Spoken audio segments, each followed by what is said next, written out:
perbedaan surganya di Injil Markus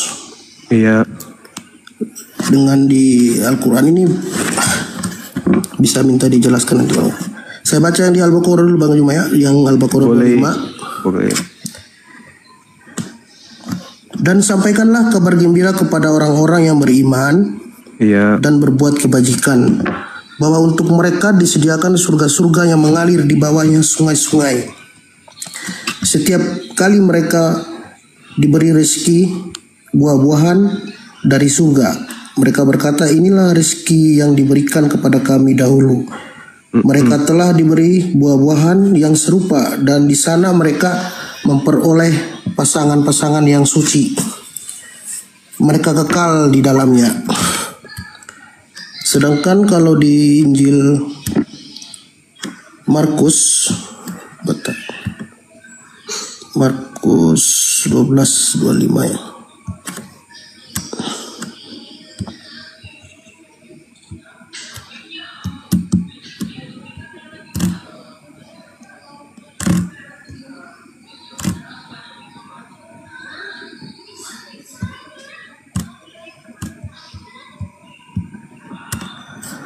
Markus 12:25, orang-orang Saduki bertanya kepada Yesus tentang surga. Kemudian Yesus menjawab, sebab apabila orang bangkit dari antara orang mati, orang tidak kawin dan tidak dikawinkan, melainkan hidup seperti malaikat di surga.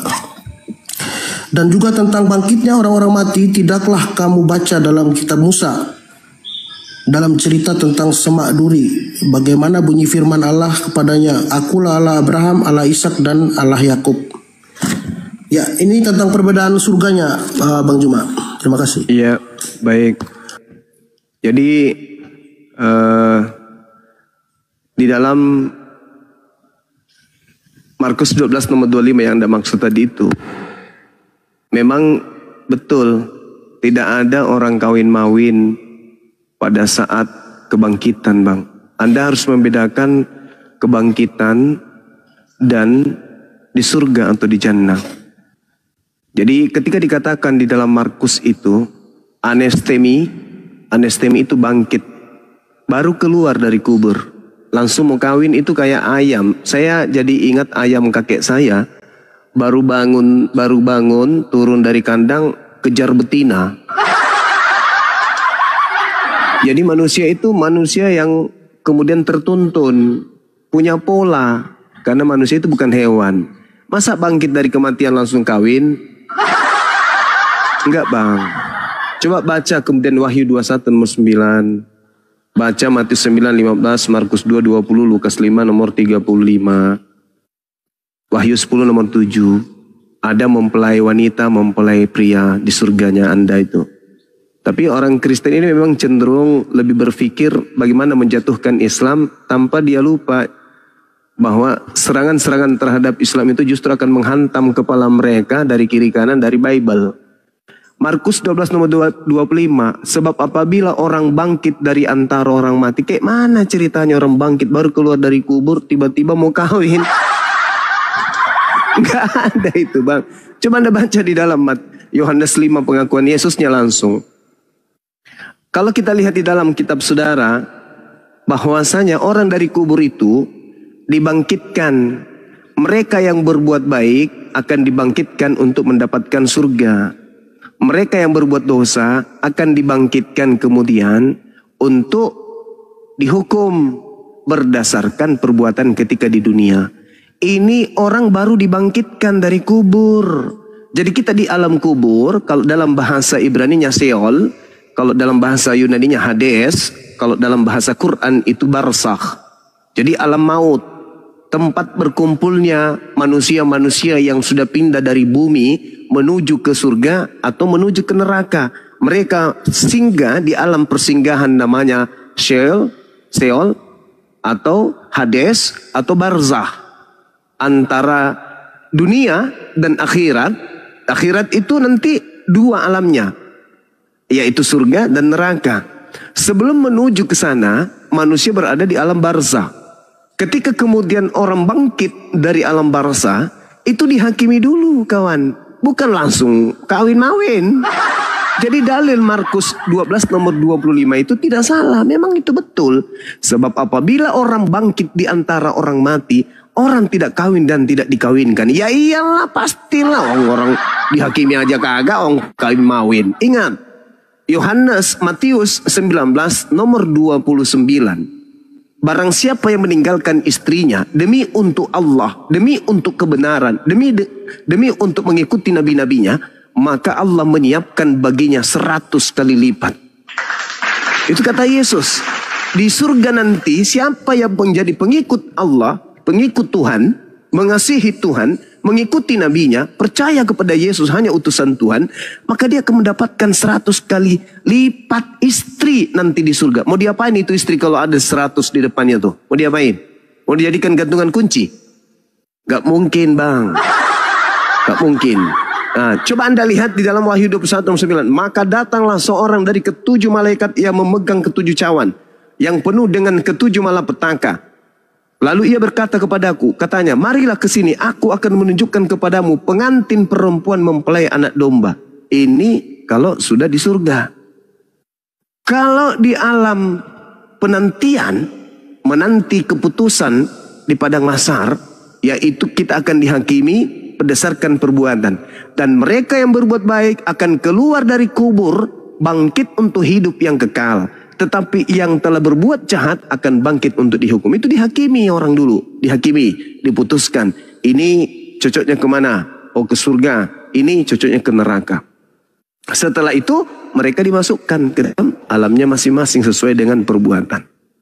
Masa bangkit dari kubur tiba-tiba cari mangsa? Enggak lah, Bang. Jadi tidak salah dalil Anda itu.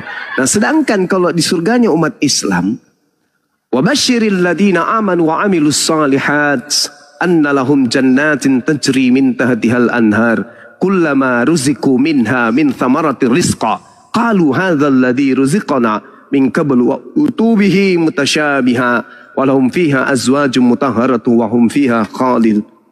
Sampaikan kabar gembira kepada orang-orang beriman dan berbuat kebajikan bahwa untuk mereka disediakan surga. Setiap kali mereka diberi rezeki buah-buahan dari surga, mereka berkata, inilah rezeki yang diberikan kepada kami dahulu. Mereka telah diberi buah-buah yang serupa, dan di sana mereka memperoleh pasangan-pasangan yang suci.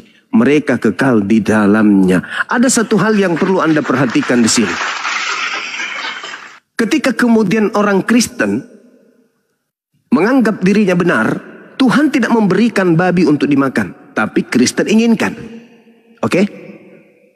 Tuhan kemudian mengharamkan makanan-makanan agar supaya orang tidak memakannya. Tapi Kristen menginginkan. Kristen mengambil itu. Kristen membutuhkan. Tapi giliran kemudian Tuhan memberikan makanan, justru ditolak. Apa itu namanya? Tuhan memberikan makanan, padahal Yesus mengatakan, aku akan makan bersama dengan engkau di surga, semeja dengan Abraham dan seterusnya. Lucu kan? Tuhan memberikan makanan, tidak mau dia. Giliran tidak dikasih untuk dimakan, mereka makan semuanya. Kalau perlu mobil truk pun dimakan. Aneh. Aneh memang kalian itu.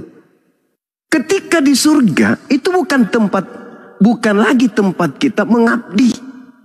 Itu tempat pembalasan yang pencipta kita janjikan kepada kita. Bagaimana kita taat di bumi, karena Tuhan itu maha penyayang. Ketika kita taat, menahan perut, menahan lisan, menahan jasad ini dari hal-hal yang diharamkan, maka nanti kelak Allah akan menghalalkan itu semua. Itulah yang disebut jannah, surga. Tempat kebahagiaan. Bagaimana Anda bisa bahagia? Coba Anda pahami ini. Ini secara logika nih. Apakah Tuhan itu kejam? Enggak mungkin. Tuhan itu maha penyayang, maha pengasih. Tuhan memberikan Anda kelamin. Oke? Lalu kemudian dihidupkan pada tempat yang kekal. Hidup kekal, punya kelamin, tapi pensiun kelaminnya. Hanya dijadikan sebagai aksesoris atau dijadikan sebagai alat untuk menarik sinar gitar, habis itu dipetik biar ada bunyi. Itu surga atau neraka namanya. Anda memiliki keinginan, Anda memiliki syahwat. yang kemudian halal untuk disalurkan, tapi Anda menolak. Ada apa dengan Anda? Ketika kemudian di dunia justru diharamkan, Anda halalkan. Di kehidupan berikutnya dihalalkan, Anda haramkan. Ini lucu Anda manusia. Apakah ketika Anda nanti kehidupan berikutnya Anda sudah bukan manusia? Misalnya Anda bangkit dari kubur berupa kecoa. Atau ketika Anda bangun dari kubur itu berupa walang sangit. Saya rasa walang sangit pun butuh kepuasan hasrat. Kalau nggak percaya tanya Bom-Bom. Apalagi ente. Bagaimana mungkin nanti Anda masuk surga? Anda mengingat kehidupan di dunia. Apa yang Anda katakan? Andai dulu di dunia aja daripada di sini. Punya senjata, tapi pelurunya nggak ada. Punya lambung, tapi nggak diisi. Apanya artinya ini hidup kekal kayak begini? Padahal kiri kanan ada buah-buahan. Kiri kanan banyak yang indah-indah. Banyak bidadari-bidadari. Tapi tidak dikasih keinginan seperti manusia. Apanya ini namanya? Itu siksaan, coy. Kecuali ketika Anda bangkit dari kehidupan nanti, Anda sudah berubah menjadi apa itu ya? Menjadi kura-kura ninja. Tapi kura-kura pun masih membutuhkan kemudian jantan betina. Apakah setega itu Tuhan pencipta langit dan bumi? Kita aja nih, kita nih punya anjing peliharaan di rumah. Lalu kemudian kita kebiri dia. Kita larang, kita suntik nonotnya supaya tidak tegang. Atau kita tutup rahimnya supaya tidak melahirkan. Sehingga hilang nafsunya.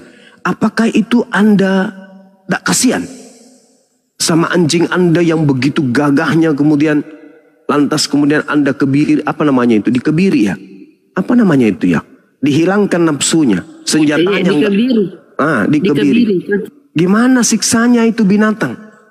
Coba, Anda manusia yang begitu sempurna, apalagi yang bangkit tubuh kemuliaan, artinya tubuh kesempurnaan, yang begitu ganteng, beribu kali ganteng lagi, begitu 1000 lebih kali lipat lagi kejantanan Anda di sana, ketampanan Anda di sana.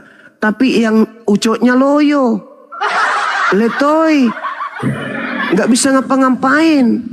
Hanya seperti kain batik, kain horden ditiup angin. Alamak. Itu mah bukan surga, coy. Itu penderitaan, itu siksaan. Kain horden. Iyalah. Senjata cuma kain horden, dipakai kipas-kipas. Gimana ceritanya? Aduh, mama kodong. Jadi pahami Markus 12 itu kawan. 25 pahami bahwa itu bukan surga, itu hari kebangkitan dari kubur. Janganlah mau seperti ayam jantan, belum cuci muka, belum sikat gigi, cari betina kejar sana sini. Baru juga keluar dari kubur, cari betinanya, kejar betina. Enggak lah kayak gitu. Kita ini bukan binatang. Jadi kita dibangkitkan menurut Al-Quran dan menurut Yesus dibangkitkan. Lalu kemudian dihakimi. Setelah dihakimi baru diputuskan. Ini penghuni neraka, ini penghuni surga. Gitu. Nanti di surga kita diberikan segala macam kenikmatan. Di situ tidak ada lagi kesengsaraan. Yang ada hanya kebahagiaan dan kenikmatan saja. Tapi ingat bang, orang beriman itu tidak mungkin kemudian pola hidupnya itu seperti binatang. Kalau di dunia saja mereka tidak berzina, di dunia saja mereka menjaga kelamin mereka, di dunia saja mereka menjaga pola hidup mereka, bagaimana nanti di surga, di mana dia bisa melihat langsung Tuhannya? Tidaklah mungkin orang beriman itu seperti binatang, seperti hewan. Tidaklah mungkin orang beriman itu seperti di film-film biru yang Anda sering nonton. Tidak mungkin. Orang beriman ketika masuk ke jannah, jalannya pun itu penuh zikir, duduknya penuh zikir. Jadi tidak seperti pola yang kita bayangkan, seperti ada penceramah yang Ustadz dadakan yang mengatakan di surga itu ada pesta seks. Itu kalau ketemu saya itu kusiletin mulutnya itu. Gak ada yang kayak gitu. Dipikirnya surga itu tempat surga itu tempat suci. Kenapa kemudian kita dihalalkan? Ya karena suci tempat itu, nggak ada haram di situ. Tempat suci, nggak ada kecemburuan. Yang ada hanya kasih sayang, kebahagiaan, kenikmatan dan seterusnya. Itu baru surga. Jadi ya cobalah renungkan. Mana ada orang bangkit dari kubur langsung kawin. Itu Yesus sudah memberikan contoh perumpamaan kepada orang pada saat itu ketika ditanya kawan. Jadi sangat disayangkan kalau misalnya Anda menganggap itu surga. Itu bukan surga itu. Hanya dicontohkan tidak ada kawin-mawin seperti malaikat di surga. Karena di surga memang malaikat tidak kawin-mawin. Nah begitu juga manusia ketika hari kebangkitan. Tidak ada kawin-mawin. Seperti itu saudara Al-KTP. Silakan. Baik Bang Juma. Tapi ini kalau kita baca dari judul perikopnya kan, ini pertanyaan orang Saduki Bang Juma. Iya betul. Tentang apabila saudaranya meninggalkan istrinya, kemudian saudaranya menikahin istrinya, dan seterusnya sampai ke 7 keturunan. Terus Yesus menjawab kepada mereka, kan kamu sesat, justru karena kamu tidak mengerti kitab suci maupun kuasa Allah. Ini sebenarnya saya baca ulang Bang, yang ayat 25. Iya. Sebab apabila orang bangkit dari antara orang mati, orang tidak kawin dan tidak dikawinkan, melainkan hidup seperti malaikat di surga. Berarti ditekankan di sini kan tidak dikawinkan, melainkan hidup seperti malaikat di surga. Iya, di padang mahsyar itu kita seperti malaikat. Tak ada kawin-mawin. Betul itu. Dan juga tentang bangkitnya orang-orang mati, itu kan hari kebangkitan itu. Bukan bicara di surga. Tidakkah kamu baca dalam kitab Musa, dalam cerita tentang Semak Duri, bagaimana bunyi firman Allah kepadanya, akulah Allah Abraham, akulah ilah Abraham, ilah Ishak dan ilah Yakub. Dia bukanlah Allah yang mati, melainkan Allah orang hidup. Kamu benar-benar sesat. Ini bukan berbicara mengenai surga. Ini berbicara mengenai alam kebangkitan. Belum surga Bang, belum surga. Anda harus belajar membedakan hari kebangkitan dan hari akhirat. Hari kebangkitan itu manusia dibangkitkan seluruhnya dari kubur. Setelah itu dihakimi. Setelah dihakimi lalu ditentukan. Dibalas sesuai dengan perbuatan masing-masing. Nah setelah di dalam surga barulah memiliki pasangan. Jadi Anda salah kaprah kalau Anda menganggap Markus 12 itu surga. Itu bukan surga. Hanya pembandingnya seperti malaikat di surga.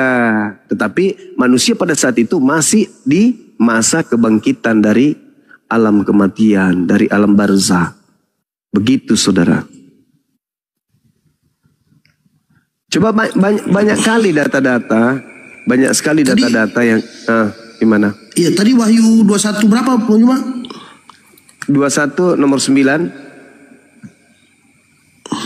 Wahyu 10 nomor 7. Yerusalem baru ya, Yerusalem yang baru. Ya, Yerusalem baru lah, itulah surga. Berbicara mengenai surga itu. Yerusalem baru. Kehidupan setelah kematian. Dan ingat Bang, ketika Yerusalem baru itu ada, yang dibangkitkan di situ adalah orang-orang yang sudah mati. Bukan orang-orang yang masih hidup. Coba Anda lihat di dalam kitabnya orang Yahudi di Yehezkiel 37. Lalu firman Tuhan kepadaku, bernubuatlah mengenai tulang-tulang ini dan katakanlah kepada hai tulang-tulang yang kering, dengarkanlah firman Tuhan. Beginilah firman Tuhan Elohim kepada tulang-tulang ini. Aku memberi napas hidup di dalammu supaya kamu hidup kembali. Aku akan memberi urat-urat padamu dan menumbuhkan daging padamu. Aku akan menutupi kamu dengan kulit dan memberikan kamu napas hidup supaya kamu hidup kembali. Dan kamu akan mengetahui bahwa akulah Tuhan.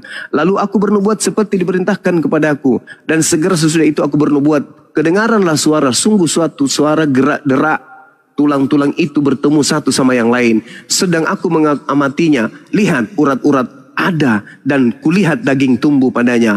Kemudian kulit menutupinya. Tetapi mereka belum bernapas. Maka firman Tuhan kepadaku, bernubuatlah kepada napas hidup itu. Bernubuatlah hai anak manusia. Dan katakanlah kepada napas hidup itu, beginilah firman Tuhan Elohim, hai napas hidup, datanglah dari keempat penjuru angin, dan berhembuslah ke dalam orang-orang yang terbunuh ini, supaya mereka hidup kembali. Lalu aku berbuat seperti yang diperintahkan kepadaku, dan napas hidup itu masuk ke dalam mereka, sehingga mereka hidup kembali. Mereka menjejakkan kakinya, suatu tentara yang sangat besar. Firman Tuhan kepadaku, hai anak-anak manusia, tulang-tulang ini adalah seluruh kaum Israel. Sungguh mereka sendiri mengatakan, tulang-tulang kami sudah menjadi kering, dan pengharapan kami sudah lenyap. Kami sudah hilang. Oleh sebab itu bernubuatlah dan katakanlah kepada mereka, beginilah firman Tuhan Elohim. Sungguh aku membuka kubur-kuburmu dan membangkitkan kamu, hai umatku, dari dalamnya, dan aku akan bawa kamu ke tanah Israel. Lihat itu bang. Urat-urat tumbuh, daging-dagingnya tumbuh. Apa anda pikir ketika mereka dihidupkan bangkit kembali nonotnya tidak ada? Ayo bang. Itulah kekeliruan agama saudara yang menganggap bahwa ketika kehidupan berikutnya kita tidak ada daging, kita ada tulang. Kenapa agama-agama samawi di luar Kristen, karena Kristen ini kan bukan agama samawi ya. Kenapa agama samawi itu memiliki aturan-aturan kedagingan? Tidak boleh makan ini, tidak boleh makan itu, tidak boleh minum ini, tidak boleh minum itu. Ketika mau ibadah, cuci tangan, cuci kaki, cuci wajah. Kenapa? Karena jasad yang kita pakai ini punya hak kelak nanti di akhirat. Dan juga punya kewajiban. Badan yang dipenuhi makanan haram, dia punya kewajiban untuk merasakan nikmatnya. Kok nikmat pula? Dahsyatnya panasnya api neraka. Jasad tubuh yang menjaga dirinya dari makanan yang diharamkan Tuhan, berdasarkan agama dari agama samawi ini, itu punya hak untuk mendapatkan kenikmatan di surga. Kemaluan yang terpelihara, yang tidak berzina, tidak melakukan hal-hal yang dilarang selain yang disesuaikan dengan agama, maka itu akan mendapatkan imbalan seluruhnya. Anda lihat tadi di Yeskel 37. Bagaimana firman Tuhan menyatakan orang yang sudah mati kuburnya terbuka, yang bangkit bukan rohnya, tetapi juga jasadnya. Tulang-tulang yang sudah hancur demikian hidup kembali. Wadarabalana masalah wa nasil halqa qala may yuhyil idama wa hiya ramin. Kul yuhyi alladhi ansha'aha awwal marrah. Itu kata Al-Qur'anul Karim. Jelas itu. Apa Anda pikir ketika orang dibangkitkan tak ada kelaminnya lagi? Enggak. Kita tetap punya kelamin. Anda tidak percaya kepada Quran boleh, tapi apakah Anda tidak percaya kepada kitab yang Anda ambil secara serampangan tanpa izin dari pemiliknya Yahudi? Yeskel 37. Apa artinya kitab itu Anda tenteng kalau Anda tidak membacanya, tidak mengkajinya, tidak mempelajarinya, dan tidak mempraktekkan dalam iman saudara bahwa ternyata jasad ini akan dibangkitkan. Oleh karena itu jangan kau makan yang diharamkan. Jangan kau ikuti ajaran setan yang menghalalkan segala makanan yang diharamkan. Jangan. Kata Yesus di dalam Matius 23 nomor 2 nomor 3. Jangan kau ikuti orang Farisi dan ahli Taurat. Mereka berkata dengan mulutnya tentang Taurat, tapi mereka tidak mempraktekkannya. Barang siapa yang meniadakan haramnya babi, Matius 5 nomor 19, dan mengajarkan kemudian kepada keturunannya, kepada orang lain, maka dia akan menempati tempat yang terhina, yaitu neraka. Makanya Yesus menekankan itu. Lukas 16 nomor 17. Sebelum langit dan bumi lenyap, setitik pun pengharaman babi itu tidak boleh dihilangkan. Kata siapa? Bukan kata Bang Suma. Itu kata Yesus. Yesus yang mengatakan itu. Lukas 16 17. Sebelum langit dan bumi lenyap, babi tidak boleh halal. Tidak boleh halal. Kata siapa? Kata Yesus. Tapi setan datang. Setannya datang melalui nabinya yang palsu itu. Mengajarkan kemudian halalkan semua, tak ada yang haram, pokoknya halal, bahkan makan manusia pun boleh, tak ada yang haram bagiku, semuanya boleh bagiku. Ajaran apa itu? Itu sama seperti kera. Kera masih bagus, kera tidak makan es krim. Masih ada makanan yang diharamkan, yang tidak bisa dikonsumsi. Tapi ada setan mengajarkan makan, pokoknya makan semua, kalau perlu meja juga dimakan karena berkaki. Ini saudara. Jadi kalau Anda mengatakan bahwa di surga itu tak ada kawin mawin, aduh Anda keliru. Yeskel 37 orang dibangkitkan lengkap dengan jasad. Apa Anda berpikir nanti istri Anda ketika bangkit sudah tak ada lagi lubangnya? Hah? Bahaya itu. Ketika Anda kemudian nanti dibangkitkan kubur tak ada lagi senjatanya. Bahaya itu. Itu namanya Anda berpikir negatif tentang pencipta yang maha penyayang, maha pengasih terhadap ciptaannya. Itu saudara. Jadi umat Islam dalam hal ini meyakini sepenuh hati bahwa kehidupan di dunia itu sempurna, tapi di kehidupan akhirat surga jauh lebih sempurna. Itu yang ingin saya sampaikan kepada saudara. Demikian. Baik, terima kasih Bang Juma. Saya mau bantah yang Bang Juma bilang tadi tentang tentang haram itu Bang Juma. Karena silakan, di Matius 15 ayat 1 sampai dengan berapa tuh? 12 ayat 11 ya. Matius 15 ayat 11 kan orang-orang Farisi mengatakan kepada Yesus, "Kenapa murid-muridmu tidak mencuci tangan sebelum makan?" Ya. Itu kan haram bagi orang adat istiadat orang Yahudi. Kemudian Yesus mengatakan, "Ya, dengarkan dan camkanlah, bukan yang masuk ke dalam mulut Dengarkan dan camkanlah, bukan yang masuk ke dalam mulut yang menajiskan orang, melainkan yang keluar dari mulut, itulah yang menajiskan orang." Maksudnya Yesus kan jika hati kita itu penuh dengan kebencian, iri hati, dengki, dan sesuatu yang keluar dari mulut, dari hati kita yang tidak baik, itulah yang najis. Bukanlah yang kita makan, itu maksudnya Bang Juma. Jadi bagi saya mungkin dengan ayat ini Yesus tidak menghalalkan semuanya makanan gitu, termasuk babi tadi. Ya, silakan Bang Juma. Oke. Jadi sekali lagi saya katakan ya, ini udah berulang saya ulas teman ya. Cobalah sedikit-sedikit kita itu membangun kerangka berpikir di dalam beragama. Karena gini, kalau kita melihat Matius 15 ini, yang hadir di situ adalah orang-orang Yahudi, di mana menu makanannya sama sekali tidak ada babi, tidak ada anjing di situ, tidak ada kera, tidak ada gorila, tidak ada biawak, padahal di meja makan mereka. Ketika Yesus mengatakan, "Dengar dan camkanlah," bukan yang masuk ke dalam mulut yang menajiskan, tetapi yang keluar. Ini tidak sedang, murid-muridnya tidak sedang makan babi. Ini hanya kasus cuci tangan. Cuci tangan dan tidak cuci tangan. Orang-orang Farisi, ahli Taurat, berkata kepada Yesus, "Kenapa muridmu makan tidak cuci tangan?" Dijawab oleh Yesus, "Bukan yang masuk ke mulut yang menajiskan." Artinya ini masalah cuci tangan, bukan masalah babi. Andai saja ahli Taurat dan orang Yerusalem, ahli Taurat yang ada di Yerusalem pada saat itu bertanya, "Yesus, kenapa muridmu makan babi?" Barulah boleh Anda mengatakan Yesus sudah menghalalkan babi. Ini cuci tangan, Cak Ayu, bukan makan babi murid-muridnya di situ. Ini cuci tangan, karena orang Yahudi tidak mungkin menghalalkan apa yang diharamkan. Tidak mungkin. Kalian yang pemakan babi yang mentafsirkan bahwa sudah menghalalkan semuanya. Salah ente. Karena ente bukan pengikutnya. Ini yang mengajarkan Anda menghalalkan itu adalah Yesus Kristus juga. Tetapi Yesus Kristus yang lain. Yaitu yang datang kepada Paulus. Yang membisikkan Paulus Kolose 2. Paulus, ya paman, aku Yesus Kristus. Sampaikan kepada pengikutmu, janganlah mau dibiarkan dihukum mengenai makanan dan minuman, atau mengenai hari raya, bulan baru, ataupun sabat. Semuanya sudah halal. Itu Yesus Kristus yang diduga palsu.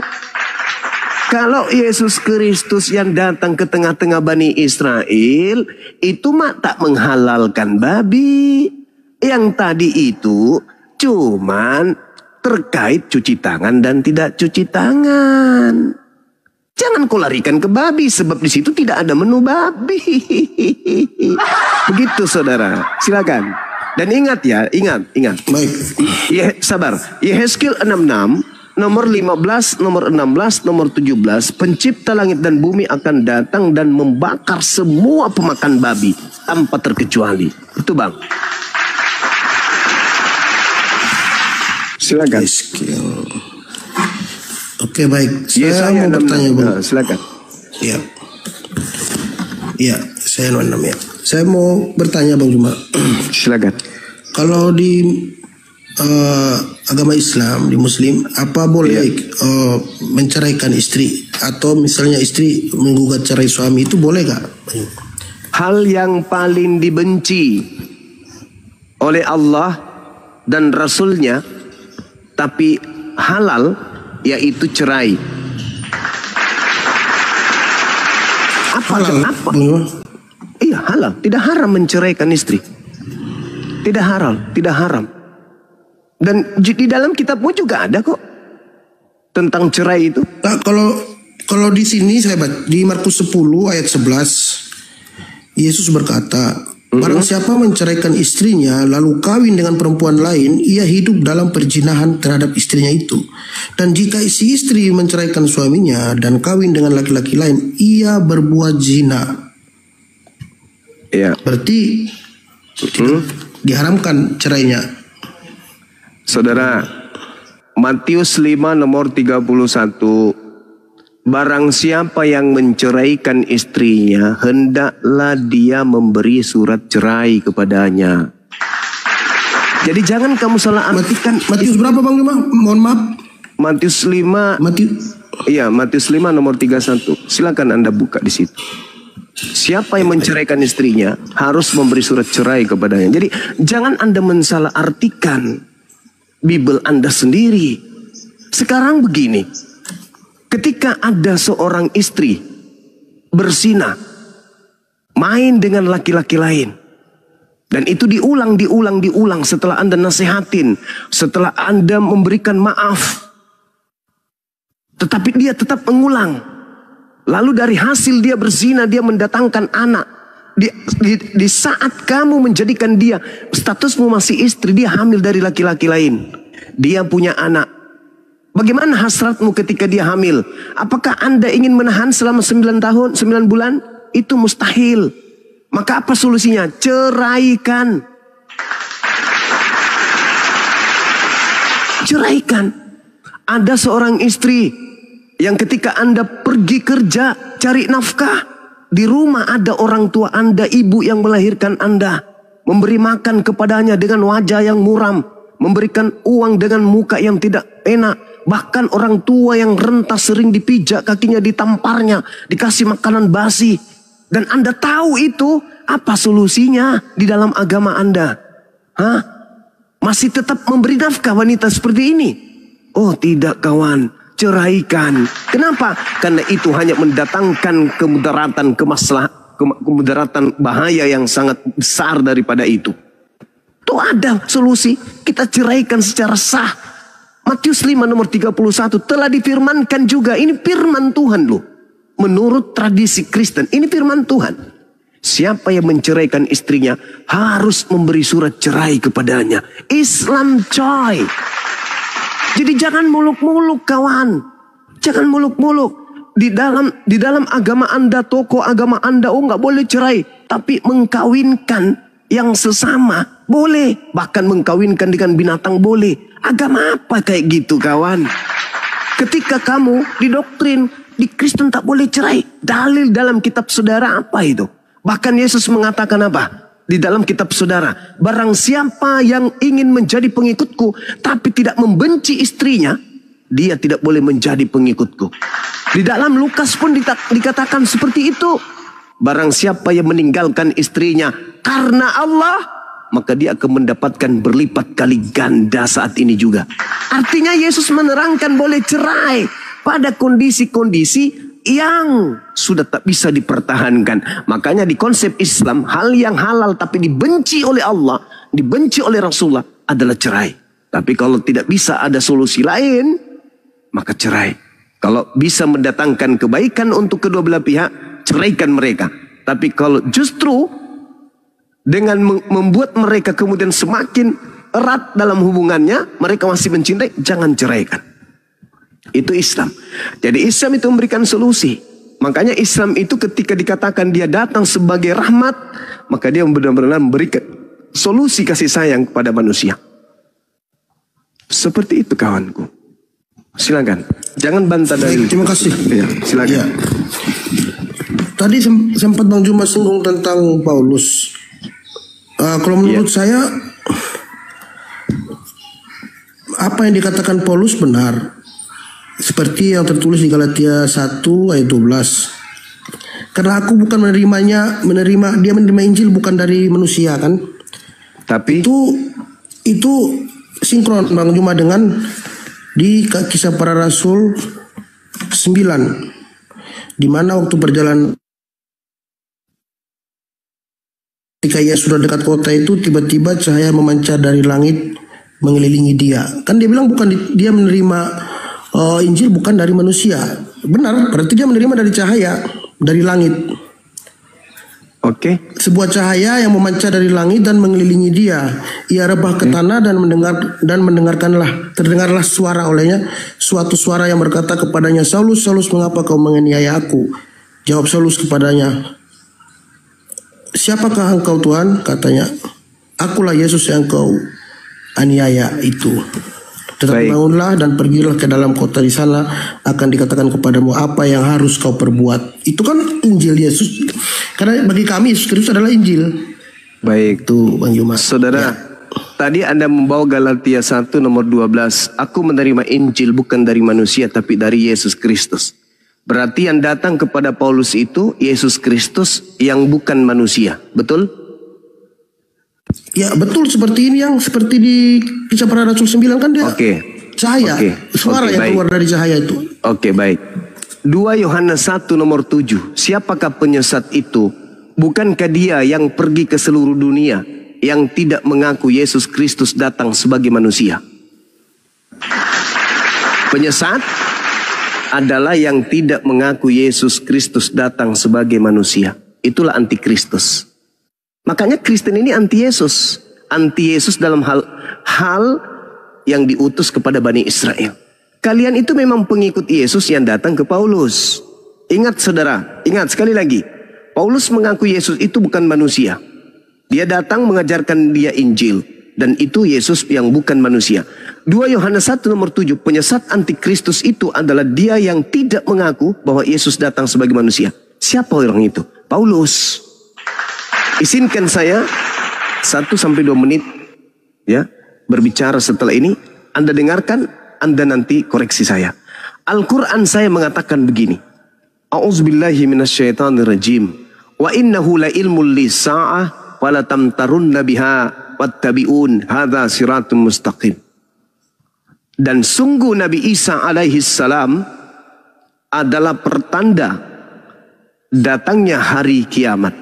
Ketika ia datang untuk yang kedua kalinya, maka Nabi Isa alaihi salam menandakan bahwa datangnya detik-detik hari kiamat.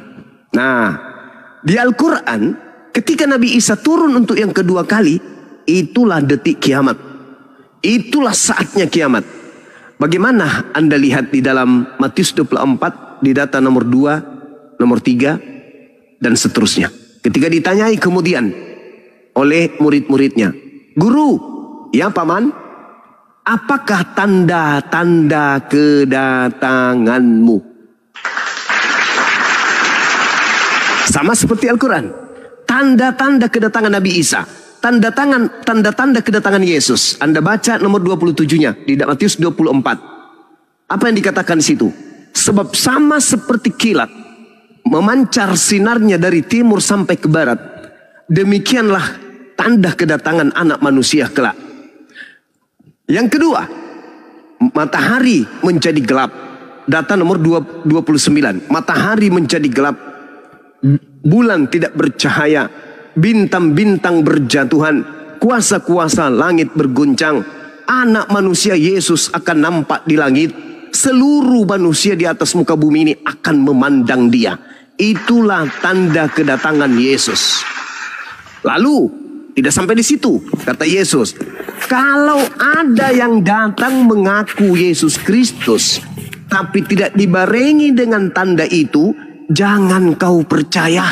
Itu bukan aku, itu Yesus palsu. Itu adalah penyesat. Baca nomor 4, nomor 5. Waspadalah agar kamu jangan disesatkan. Sebab banyak orang akan datang dengan memakai nama Yesus dan berkata akulah Kristus. Dia akan menyesatkan banyak orang. Nomor 23. Jadi apabila ada orang berkata ada Yesus di sini, ada Yesus di sana, jangan kau pergi ke sana, jangan kau percaya. Camkanlah, aku sudah mengatakannya terlebih dahulu kepadamu. Jadi apabila ada orang berkata ada Yesus di padang gurun, ada Yesus di dalam bilik, jangan kau percaya. Sebab Yesus palsu dan nabi-nabi palsu, rasul-rasul palsu akan datang dan akan melakukan mujizat-mujizat sekiranya mungkin menyesatkan orang-orang pilihan juga. Coba Anda bandingkan pernyataan Yesus ketika ditanya, apa tanda kedatanganmu wahai guru? Tandanya langit, bulan, matahari menjadi gelap. Bintang berjatuhan dari langit. Bulan tidak bercahaya. Apakah itu ada tanda-tanda itu ketika Paulus datang, ketika ada sosok makhluk mengaku akulah Yesus kepada Paulus? Tidak ada.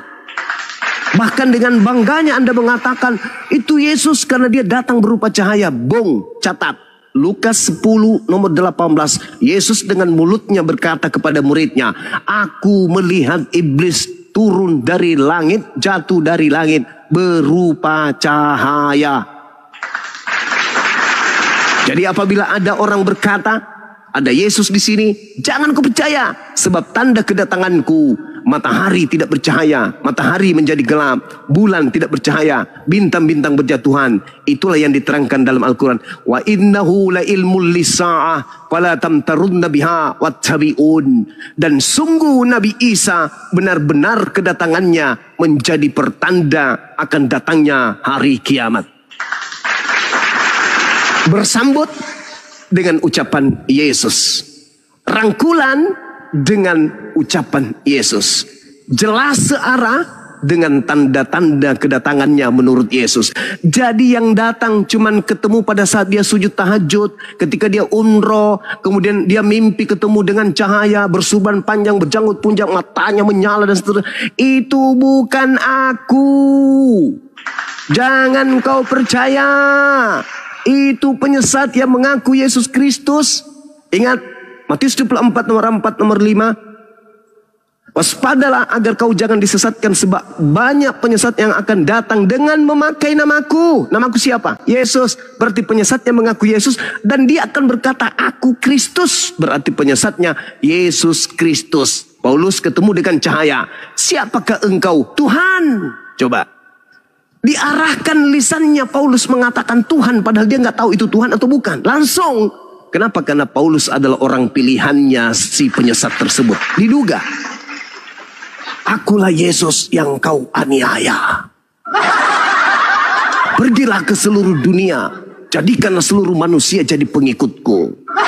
Sedangkan yang asli Matius 5 nomor 24. Aku hanya diutus hanya kepada domba yang hilang dari umat Israel. Coba Anda telusuri iman Anda. Coba Anda pikirkan, kalau tidak karena ada yang menyesatkan, ada apa agama Kristen menggunakan kitabnya agama Yahudi secara tidak sah, hanya berupa terjemahan? Adakah nabi yang diutus kemudian untuk orang Roma? Adakah nabi yang diutus untuk orang Yunani, Kristen pertama, Katolik pertama kali? Adakah kemudian kitabnya orang Yahudi memang Tuhan firmankan untuk kalian Kristen? Tidak ada, kawan. Tidak ada. Mazmur 147 nomor 19 nomor 20. Firmanku yang datang kepada anak-anak Yakub dan aturan-aturanku yang aku berikan kepada Israel, tidak aku berikan kepada bangsa di luar Israel. Ulangan 33 nomor 4. Taurat adalah milik hak kepunyaan Bani Yakub. Yeremia 31 nomor 31, nomor 32, nomor 33. Aku akan mengadakan perjanjian baru kepada Bani Israel dan Bani Yehuda. Aku akan menanamkan hukum Taurat ke dalam batin setiap dari Bani Israel dan Bani Yehuda. Pertanyaannya, kalau bukan karena si iblis, apa alasannya terjemahan kitabnya agama Yahudi ada di atas kitabnya orang Kristen? Ini yang membuat bom-bom mencret. Nana tidak mampu menjawab, hanya membahas tentang kutu, dan kutu. Kalau bukan karena informasi dari si penyesat dari alam roh yang membisikkan pakai kitabnya ini supaya kita dianggap benar, siapa lagi? Anda bertanya, itu adalah Yesus? No, Yesus itu anak manusia. Coba Anda lihat, tanda kedatanganku adalah anak manusia akan nampak di langit, seluruh manusia akan melihatnya. Anak manusia. Apa kata Paulus? Aku menerima Injil bukan dari manusia. Berarti bukan dari Yesus, tapi penyesat yang mengaku-ngaku Yesus. Mau saya buktikan? Kalau saya dikasih waktu lagi, saya buktikan. Lihat teropong kitab Wahyu. Teropong kitab Wahyu yang Anda bangga-banggakan itu, yang Kristen-Kristen banggakan itu. Akulah Alfa, akulah Omega. Coba Anda lihat Wahyu 1 nomor 18. Dan yang hidup, aku telah mati, namun lihatlah, aku hidup sampai selama-lamanya, dan aku memegang segala kunci maut dan kerajaan maut. Siapa yang memegang kunci kerajaan maut? Siapa yang memegang kemudian yang berkuasa atas maut? Baca Ibrani 2 nomor 14. Karena anak-anak itu adalah anak-anak dari darah dan daging, maka ia juga menjadi sama dengan mereka dan mendapat bagian dalam keadaan mereka, supaya oleh kematiannya ia memusnahkan dia, yaitu iblis yang berkuasa atas maut. 1 Yohanes 5 nomor 19. Dengarkan. Kita tahu bahwa kita berasal dari Allah dan seluruh dunia berasal di bawah kuasa iblis. Kisah 2 nomor 24. Tetapi Allah membangkitkan dia dengan melepaskan dia dari sengsara maut, karena tidak mungkin ia tetap berada dalam kuasa maut. Ibrani 2 nomor 9. Tetapi dia yang untuk waktu yang singkat dibuat sedikit lebih rendah daripada malaikat-malaikat, yaitu Yesus, kita lihat yang oleh karena penderitaan maut dimahkotai dengan kemuliaan dan hormat, supaya oleh kasih karunia Allah ia mengalami maut bagi sesama manusia. Yohanes 12 nomor 31. Sekaranglah waktunya dunia ini akan dihukumkan, dan juga waktunya iblis, yaitu penguasa dunia, dilemparkan keluar. Ingat saudara, Yohanes 14:30 iblis penguasa dunia. Yohanes 12 nomor 31 iblis mulai waktunya menguasai dunia, sebab iblis dikeluarkan dari tempatnya. Yohanes 16 nomor 11 akan penghakiman, karena penguasa dunia telah dihukum. Pahami itu baik-baik. Ketika ada yang berkata, akulah Alfa dan Omega, akulah yang telah mati namun aku hidup kembali supaya sampai selama-lamanya, dan aku memegang segala kunci maut dan kerajaan maut. Ngeri, karena yang memegang kunci maut dan kerajaan maut itu adalah iblis. Ingat, kata Yesus, kerajaanku bukan di dunia ini, kerajaanku adalah di surga. Sedangkan yang mengaku di Alfa dan Omega itu adalah kerajaannya di alam maut. Siapa yang berkuasa atas maut? Iblis. Camkan itu baik-baik.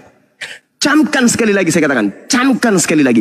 Yesus tidak pernah berkata, akulah Alfa dan Omega. Yesus berkata, aku datang bukan atas kehendakku sendiri. Berarti dia tidak maha berkehendak, berarti bukan dia yang awal. Wahyu 1 nomor 9, nomor 18. Aku memegang segala kunci maut dan kerajaan maut. Iblis adalah penguasa kerajaan maut. Ibrani 2:14, 1 Yohanes 5 nomor 19. Seluruh dunia berada di bawah kuasa iblis. Camkan itu. Kepadaku telah diberi kuasa, baik dan langit maupun di bumi. Itu siapa? Iblis. Tetapi ada yang keluar dari kubur, berkata kepada murid Yesus, kepadaku telah diberi kuasa di dunia. Kata Yesus, itu iblis. Tapi itu mengaku, akulah Yesus Kristus. Maka ketika Yesus telah terangkat ke langit, dia kemudian bebas menyesatkan siapapun. Karena tak ada lagi nabi di dunia. Sudah terangkat Nabi Allah, sudah terangkat duta Allah, telah terangkat Rasulullah, yaitu Yesus alaihi salam diangkat ke langit. Iblis tak ada lagi nabi pada saat itu. Maka dia secara serampangan memilih orang-orang yang kemudian dia anggap cocok untuk menjadikan dirinya sebagai utusannya. Ingat kisah para rasul 16 nomor 18. Iblis memproklamirkan kerasulan Paulus. Demikian, silakan. Baik, terima kasih. Begini Bang Juma. Silakan. Bagi kami, sebelum Yesus adalah juga Allah adalah firman, dan Yesus adalah Allah sendiri yang turun. Dan kejadian di Damsyik ini sama halnya dengan Musa, penampakan Allah waktu menampakkan diri kepada Musa sewaktu dia mengembalakan kambing. Allah itu berfirman, "Akulah Allah ayahmu, Allah Abraham, Allah Ishak dan Allah Yakub." Lalu Musa menutupi mukanya sebab ia takut memandang Allah. Jadi bukan suatu keheranan apabila Allah datang kemudian. Karena sebelum Yesus datang kan Allah sudah pernah menampakkan diri kepada Musa. Kemudian dia menampakkan diri lagi kepada Paulus di Damsyik berupa cahaya.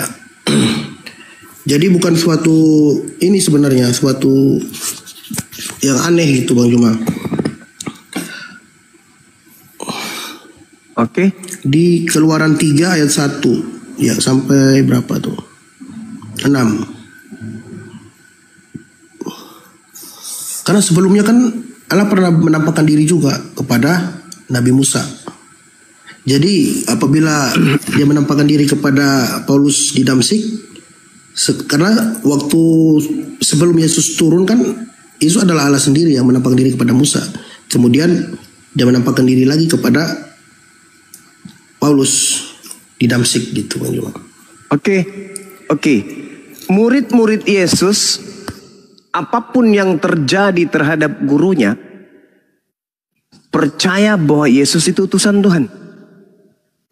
Yohanes 17:8, segala firman yang kau berikan kepadaku telah aku sampaikan kepada mereka, dan mereka telah menerimanya, dan mereka percaya bahwa engkaulah yang telah mengutus aku. Berbeda dengan Maaf, bagaimana dengan Yohanes 1 ayat 1 Bang Juma?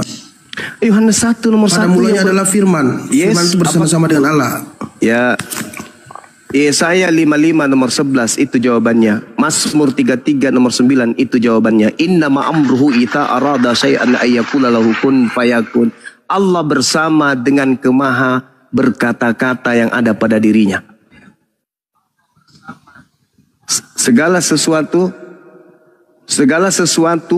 yang ada di atas muka bumi ini, baik di langit maupun di bumi, pada mulanya adalah firman yang bersama dengan Allah. Itu adalah sifat. Allah menciptakan segala sesuatunya itu dengan sifat kalam. Ketika Allah berkata, maka semuanya ada. Coba lihat, apakah Yesus yang turun dari langit jatuh? Gedebuk. Bukan. Yang datang ke bumi ini adalah firman yang dibawa oleh Roh Kudus, oleh Gabriel kepada ibunya Maria. Wahai Maria, yang maha tinggi menginginkan engkau hamil. Itu firman. Pada mulanya firman. Pada mulanya adalah firman yang dibawa oleh Gabriel. Lalu menjadi hamil, lalu menjadi manusia. Bukan Yesus melekat sama Tuhan, enggak. Bukan Yesus. Permisi Bang Juma, mohon maaf ya. Silakan. Boleh saya baca Yohanes 1 ayat 1 ya? Silakan. Ini kan jelas ini kata-katanya. Iya. Pada mulanya adalah firman. Firman itu bersama-sama dengan Allah, dan firman itu adalah Allah. Allah inilah yang menampakkan diri kepada Musa waktu Musa mengembalakan kambing. Kemudian Allah ini sendiri sebelum dia turun ke bumi menjadi Yesus, menjadi manusia, nujul menjadi manusia, dia menampakkan diri. Kenapa? Tunggu, mohon maaf Bang Juma. Kalau saya boleh tanya, di Muslim kan ada juga sahabat Rasul yang sangat memusuhi Nabi Muhammad. Kemudian dia sangat memusuhi dan sangat memerangi Nabi Muhammad. Kemudian Nabi Muhammad memilih dia sebagai orang terdekatnya. Ada nggak Bang Juma? kisah itu. Iya.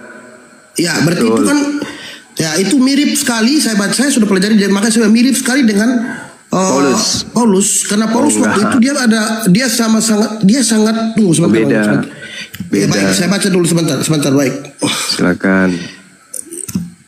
Mana tadi? Karena Paulus kan dia mati-matian ingin bertemu imam-imam orang Yahudi untuk membunuh murid-murid Yesus. Dia mati-matian mengancam kan bahwa dia niatnya dia sudah bulat untuk membunuh semua pengikut Yesus waktu murid-muridnya. Namun dalam perjalanan di Damsyik, Yesus menampakkan diri. Jadi masuk akal, sama dengan seperti kejadian sahabat Nabi Muhammad yang memusuhi nabinya kemudian dipilih menjadi orang terdekatnya. Begitu kan, Pak? Silakan. Nabi Muhammad bertemu langsung dengan sahabatnya. Sedangkan yang bertemu dengan Paulus bukan manusia. Sedangkan anak Maria manusia, jauh. Ingat saudara, ingat pesan Yesus. Apabila ada orang berkata ada Yesus di padang gurun, jangan kamu percaya. Ingat, kalau ada yang berkata bertemu dengan Yesus atau Kristus di padang gurun, kata Yesus apa? Jangan kau percaya. Ketika Anda membawa kisah para Rasul 9, Paulus itu sedang berada di padang gurun Damsyik. Anda baca 1 Raja-Raja 19 nomor 15, firman Tuhan datang kepadanya, pergilah kembalilah ke jalanmu melalui padang gurun Damsyik. Damsyik itu padang gurun. Nubuat Yesus, waspadalah kepada penyesat yang ngaku bertemu dengan aku di padang gurun. Lalu kemudian dikatakan, waspada juga kepada penyesat yang mengaku bertemu dengan aku di dalam bilik. Apa dalam bilik itu? Temeong. Temeong dalam bahasa Yunani. Bilik. Temeong artinya apa? Artinya apa? Tempat rahasia, ruang rahasia. Sel, penjara itu ruang rahasia. Tidak boleh sembarangan masuk, nggak seperti toilet umum itu. Kalau di penjara itu khusus siapa yang ada di situ, itulah yang tahu di dalam isinya. Tidak semua orang bisa masuk ke dalam. Itulah yang disebut bilik rahasia, temeong. Situlah tempatnya Paulus mengaku bertemu dengan roh bernama Yesus, lalu menulis surat. Ada 3 surat yang diselesaikan Paulus dalam bilik rahasia. Karena dia mengaku, aku menerima Injil bukan dari manusia tetapi dari Yesus. Camkan itu baik-baik. Kemudian ketika Anda berbicara bahwa seperti Nabi Musa bertemu dengan Allah di Gunung Sinai, itu bullshit, itu bohong. Allah Subhanahu wa taala tidak datang dalam bentuk hakikatnya ke Nabi Musa, dalam bentuk wujudnya kepada Nabi Musa, enggak. Dan itu dibantah kemudian Al-Quran surah Al-A'raf. Begitu juga dibantah oleh kisah para Rasul nomor 7. Saya bacakan kepada Anda.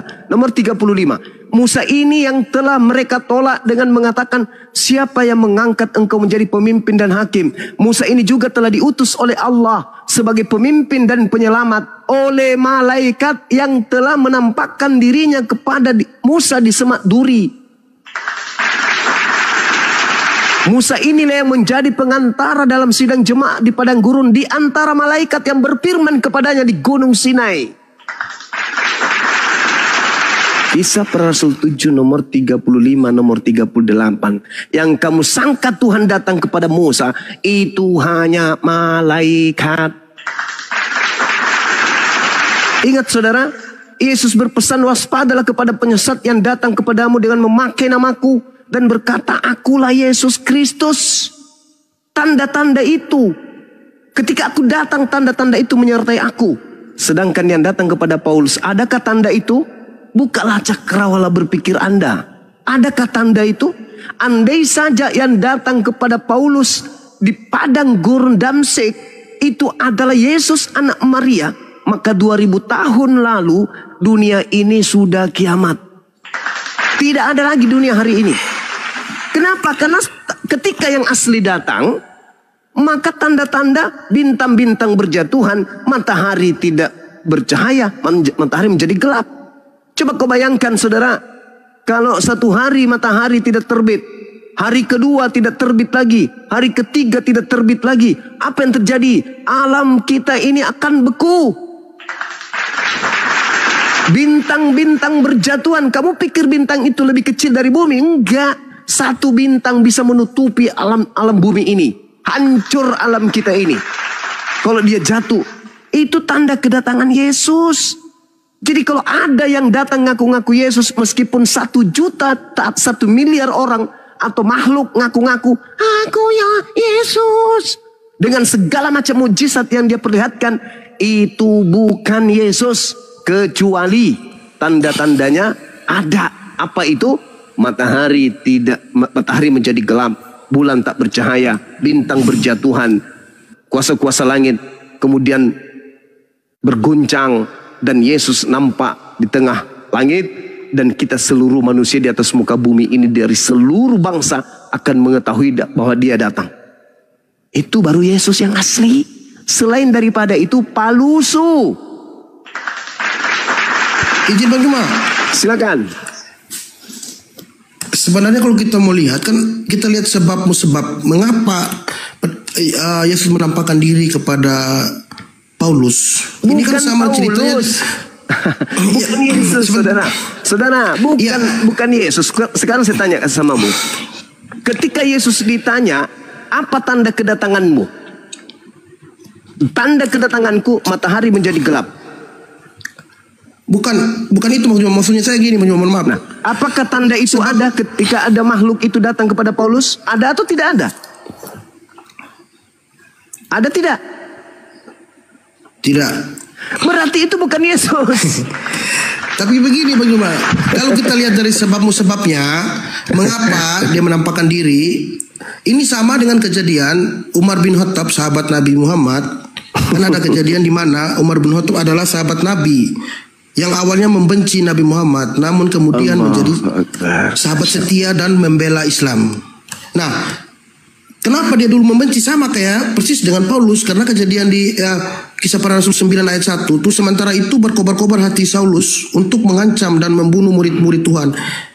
Ia menghadap imam besar dan meminta surat kuasa daripadanya untuk dibawa kepada majelis-majelis Yahudi di Damsyik, supaya jika ia menemukan laki-laki dan perempuan yang mengikuti jalan Tuhan, ia menangkap mereka dan membawa mereka ke Yerusalem untuk dibunuh.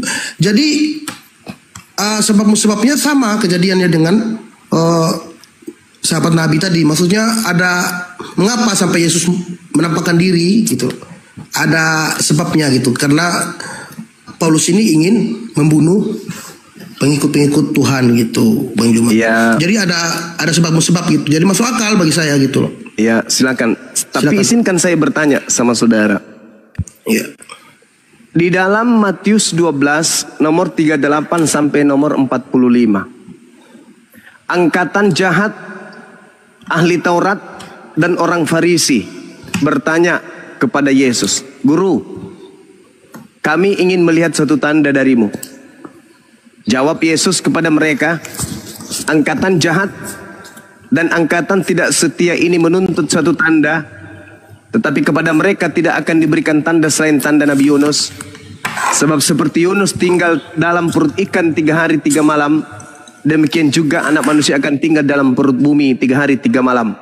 Pada hari ketiga, anak manusia akan keluar dari kubur.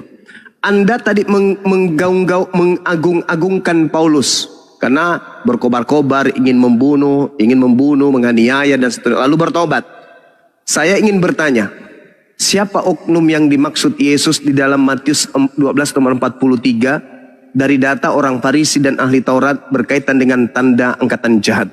Apabila iblis, nomor 43, apabila iblis keluar dari seseorang manusia, iblis mengembara ke tempat-tempat tandus. Jadi dia keluar dari orang, lalu mengembara ke tempat yang tandus mencari perhentian. Tetapi iblisnya tidak mendapatkannya. Lalu iblisnya berkata, "Aku akan kembali ke orang yang tadinya telah kutinggalkan." Maka pergilah iblis dan mendapati orang tersebut. Orang itu sudah bertaubat, bersih, tersapu, rapi dan teratur. Orang itu sudah bertaubat. Lalu iblisnya keluar kembali dari orang tersebut dan mengajak 7 iblis lain yang jauh lebih jahat dari dirinya. Dan ke-8 iblis ini masuk kembali kepada orang yang bertobat tadi dan berdiam di situ. Maka akhirnya keadaan orang itu jauh lebih buruk daripada keadaannya semula. Demikianlah kata Yesus juga akan berlaku atas angkatan jahat ini. Pertanyaan saya, siapa yang sesaman Yesus yang pernah bertobat lalu kemudian mengaku-ngaku bertobat menjadi orang baik, lalu kemudian dia mengajarkan kebangkitan pada hari ketiga sebagai simbol angkatan jahat? Sebut nama orang Farisi ahli Taurat yang kemudian pernah bertobat tetapi ternyata setelahnya jauh lebih jahat kemudian. Silakan.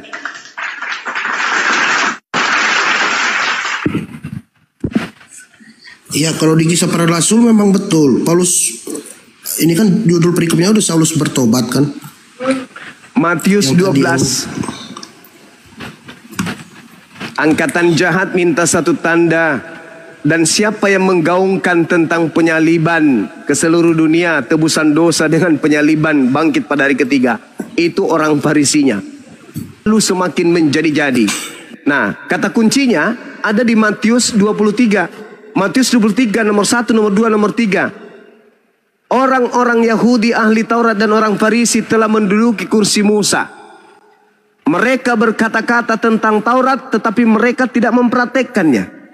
Ikutilah apa yang dikatakan, tapi jangan kau ikuti apa yang mereka lakukan. Sebab mereka berbicara Taurat tapi mereka tidak mempraktekkannya. Nomor 15-nya, celakalah engkau wahai ahli Taurat, orang Farisi, orang munafik. Engkau menjelajahi daratan, menyeberangi lautan untuk mentobatkan orang untuk menjadi pengikut agamamu. Dan setelah dia mengikutimu, kau jadikan dia orang neraka dan dua kali lebih jahat daripada engkau sendiri. Baca Kisah Para Rasul 24 nomor 5. Paulus adalah tokoh dari agama Kristen. Dia yang keluar meninggalkan Yerusalem, menyeberangi lautan, menjelajahi daratan, dan dia orang Farisi dan dia ahli Taurat. Dia mentobatkan orang-orang Roma menjadi pengikutnya. Kata Yesus, pengikutnya dia jadikan sebagai orang neraka dan 2 kali lebih jahat daripada dia sendiri. Kalau hari ini, malam ini, kamu membela Paulus, wajar. Kenapa? Karena kata Yesus yang asli, waspadalah agar kau jangan disesatkan. Yang namanya penyesat mampu kemudian mengunci hati seseorang untuk tidak menerima kebenaran. Dia akan menyesatkan banyak orang. Gelar dari penyesat itu adalah Yesus Kristus. Kalau itu bukan Kristen, coba Anda tunjukkan kepada saya. Siapa pengikut Kristus yang banyak disesatkan tersebut? Apa nama mereka?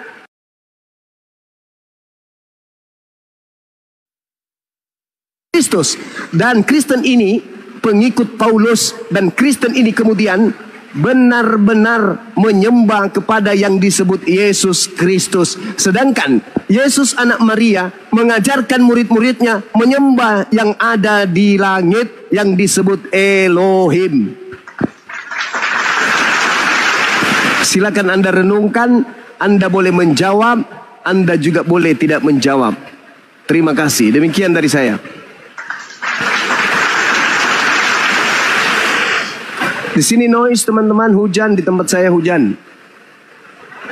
Yang lain monitor nggak nih? Iya, oke. Bang Handi Hujan lanjut. sih, hujan. Deras. Bang Handi atau Uni? Ya, silakan Dinda. Atau Uni? Ya, bentar.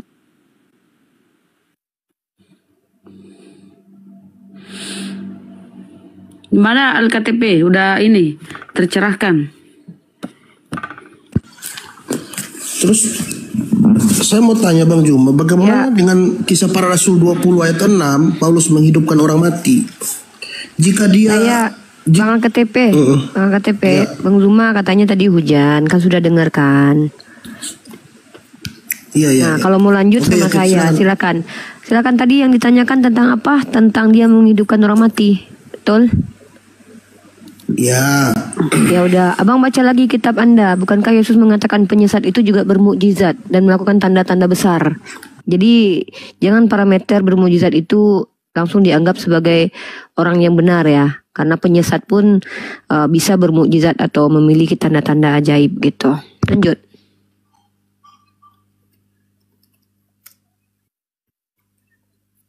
Silakan. Coba baca dalam kitab Anda Matius 24 nomor 4 sampai 5 kan dijelaskan di situ kan. Waspadalah supaya jangan ada orang yang menyesat. Enyah kau iblis, menyesatkan kau dari tadi. Kau pikir perlu kami mendengarkan ocehanmu, pendusta? Bang Zuma sabar, aku bukan. Tahu kau, aku adeknya. Kalau aku salah dari Bang Zuma wajar, aku adeknya, paham kau? Enak aja kau bilang berdoa. Tuhan kau berdoa dikabulin nggak? Ngapain kau memamerkan, mempromosikan Tuhan yang berdoa tapi nggak dikabulkan? Nyah kau iblis. Banyak kali kau penyesatan dari tadi. Sabar Bang Zuma mendengarkan. Hantu belau, kau pikir apa? Kami di sini sabar, kami ngadapin kau menyesatkan umat. Jadi Kristen aja kau seumur hidup. Nggak usah kau tanya-tanya sok-sok. Saya catat. Bang Zuma aku, selamatkan aku. Nggak usah kau banyak cerita. Banyak kali cerita kau. Ya, selamat malam Antonio. Silakan bertanya. Nggak usah sok-sokan. Waalaikumsalam. Ya kali ceritanya udah dijelasin sama Bang Zuma dari tadi loh. Banyak kali gayanya. Ini aku catat Bang Zuma, udah aku catat. Kali. Ya, silakan Antonio. Tunjukkan kalau betul Tuhan kalian itu mempraktekkan Tuhan kalian loh ya, sembahan kalian itu, manusia yang kalian sembah, yang mati terkutuk di tiang salib. Ketika dia berdoa di tiang salib, kalau memang dia suri tauladan yang baik, ketika dia berdoa dikabulin Bapaknya. Tunjukkan sama kami data bahwa seluruh orang yang dia katakan, ya Bapa, ampuni mereka tidak tahu yang mereka perbuat. Ada nggak dikabulkan doa Tuhan kalian? Kalau doa Tuhan kalian saja tidak dikabulkan, kenapa kalian promosikan agama kalian di sini? Bertanya kalian kepada kami yang paham, yang belajar. Jangan kalian coba menyesatkan di sini. Ada urusannya kami dengan agama kalian. Kami tidak mengizinkan kalian menyesatkan di komal Islam. Dari tadi banyak kali diulang-ulang terus. Dari mulai kau muncul di publik ini, itu saja pertanyaanmu. Ya, Oke, silakan izin Antonio. Noni, kita sapa dulu Antonio. Antonio Kristen. Kenapa dia diam? Antonio ke Kristen. Oh, jangan mengerikan. Muslim. Oh, Muslim. Yang naik Kristen dulu, Bang. Apa yang disampaikan, Nalil? Oke, apa mau disampaikan? 1 menit, silakan. Antonio. Enggak ada ya? Suruh aja dulu, Bang, ya. Silakan yang Kristen. Ya, itu tadi tutorial menghadapi ular beludak ya, teman-teman ya. Nah, itu jangan ditiru. Jangan ada yang tiru kecuali yang Harus digituin dia itu orang ngeyel. Gak apa-apa. itu udah berulang-ulang dia tanya sama Bang Zuma, berkali-kali dia tanya sama kita. Dia tetap promosikan Tuhannya di kita. Ya teman-teman non-muslim silahkan bertanya. Karena Bang Zuma, beliau di situ hujan, noise. Kalau nanti kondusif keadaan beliau di sana, insya Allah beliau menjelaskan kembali, menjawab pertanyaan lagi. Yang naik ke atas, silakan naik ke atas. Bertanya saja ya, tolong ya. Saya jujur saya katakan kepada teman-teman Kristen, saya tidak butuh. Kami sebenarnya tidak butuh penjelasan kalian tentang doktrin kalian. Kenapa? Saya, Bang Zuma, Bunda Rahma itu belajar secara autodidak. Belajar, bahkan kami membaca literasi yang kredibel. Supaya kami tahu bagaimana sudut pandang kalian secara doktrin dan secara tekstual. Dan juga bahkan kami mengetahui perpecahan-perpecahan di denom kalian, di Kristen, di agama kalian. Jadi kami tidak butuh penjelasan agama kalian. Kami di sini hadir untuk membentengi akidah umat Islam. Supaya tidak disesatkan, ya, tidak disesatkan oleh penyesat yang menjadikan orang-orang yang bertaubat seperti Matius 23:15 mengatakan orang yang ditaubatkan mengikuti tokoh ini itu 2 kali lebih jahat daripada si tokoh ini. Nah itu dijawab siapa tokoh tersebut? Tokoh agama membawa agama baru yang bertentangan agamanya dengan Yesus, yang mengajarkan apa-apa yang bertentangan dengan Yesus, kemudian pengikutnya menjadi penjahat sepanjang sejarah. Tunjuk. Ada nggak agama yang paling jahat selain agama Kristen di seluruh sejarah? Kolonialisme Kristen, genosida Kanada Kristen, ya. Kemudian kalau kita lihat lagi inkuisisi kurang lebih sekitar 600 atau 500 tahun, baik Katolik maupun Protestan Kristen. Pertanyaannya, tunjuk satu agama yang meninggalkan sejarah kejahatan-kejahatan berjamaah dan bukan cuma 1, 2, 3 orang loh. Berjamaah dan mewarisi kejahatan itu puluhan bahkan ratusan tahun kecuali agama Kristen. Tunjuk. Kan Yesus berkata penyesat itu adalah orang yang mengaku domba. Mengaku pengikut Yesus. Tunjukkan satu agama yang mengaku pengikut Yesus. Yang kelakuannya kayak Dajjal.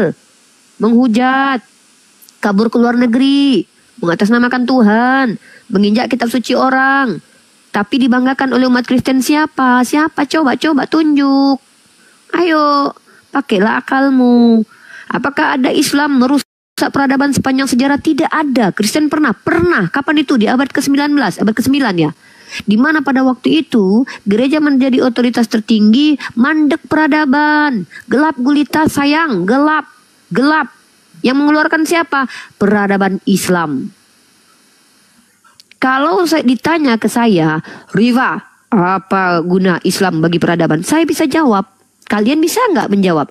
Apa guna Kristen untuk peradaban? Kalau tidak ada gunanya buat peradaban, maka pertanyaannya, apa agama yang dibawa oleh orang Parisi, munafik, penjahat, penipu, pembohong, pendusta, perampok, ular beludak, pembinasa keji yang membatalkan hukum Tuhan? Siapakah dia? Apa agamanya? Naik ke atas, mari kita diskusi. Disapa dulu ya. Kamunya nih. Oh iya, disapa dulu. Ya, silakan, Bunda Rahma. Bang Toy, Kristen Muslim. Assalamualaikum. Saya Muslim, Bunda. Oh, yang disuruh naik Kristen. Tapi nggak apa-apa, silakan cepet ya. Apa yang disampaikan, Bang? Mau tanya ini sedikit, ya masih sedikit kebingungan lah dalam Al-Quran itu kan.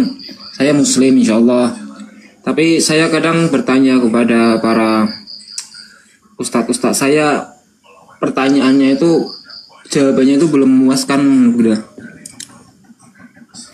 Pertanyaannya seperti ini, Bunda. Gimana nih? Dia tanya tentang Islam. Semuanya ini bukan gini ya.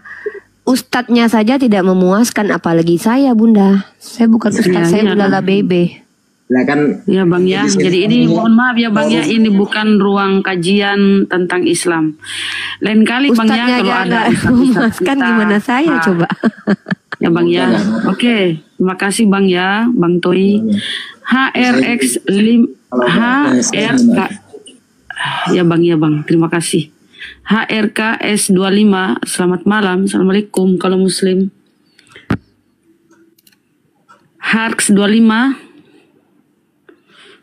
oh baby, HRKS25, Power 77, selamat malam, assalamualaikum, Muslim Kristen,